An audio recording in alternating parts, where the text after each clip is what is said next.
You are looking at Julian's pronunciation guide, where we look at how to pronounce better some of the most mispronounced words in the world, like this other curious word. But how do you say what you're looking for today?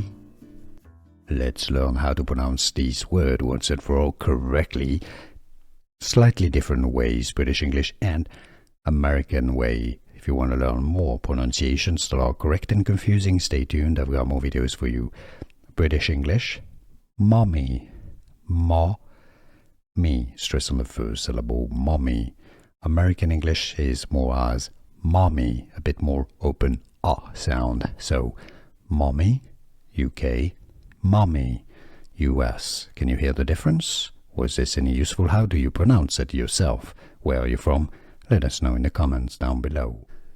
Here are more videos on how to pronounce more confusing words and names too many mispronounced. Like this video if you found it useful. I appreciate your support. I'll see you soon and thanks for watching.